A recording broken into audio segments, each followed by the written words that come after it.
I am William Steele, and I was very involved in the abolishment movement. I helped many enslaved people escape to freedom and become known as the father of the Underground Railroad. My life shows how important it is to be brave, kind, and strong, especially when fighting for what's right, like the end of slavery in the 1800s.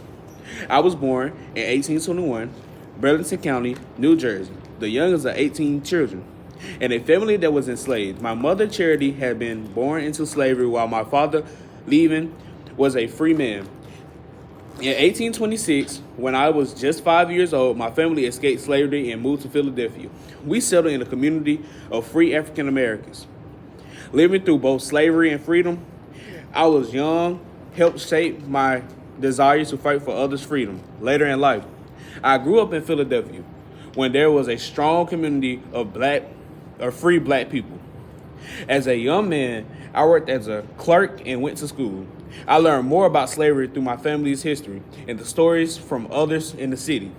I started working the groups that wanted to end slavery and supported those who were trying to escape.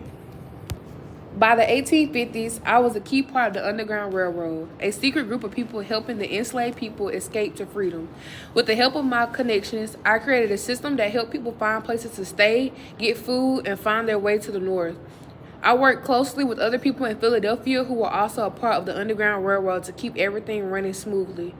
One of the things I did that was different from others to keep very detailed records of the people I helped. I wrote their names, ages, where they're from, and their stories. These records were later published in a book called The Underground Railroad Records in 1872, which became really important to people studying this time in history. Even though helping people escape was very dangerous for me, I stayed committed to the cause. My home became a safe place for freedom seekers, and I made sure that everything was organized. So many enslaved people were able to escape to Canada where they would be safe from slave catchers. After slavery ended with the Civil War, I kept working for the rights of African Americans.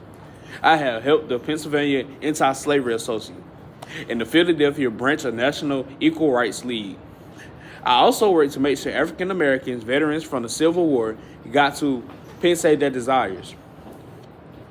I also fought for education and equality for African Americans. I helped support schools for black children and push equal rights during the Reconstruction period.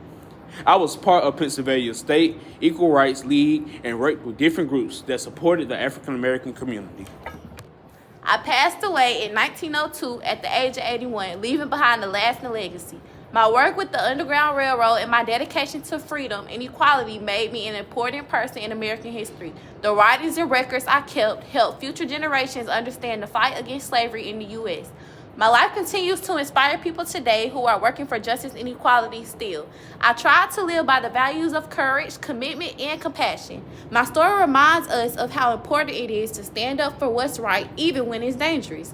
As one of the most important figures in the abolitionist movement, I am proud that people still remember my contributions and celebrate them today. My work helped shape the history of freedom and human rights in the U.S.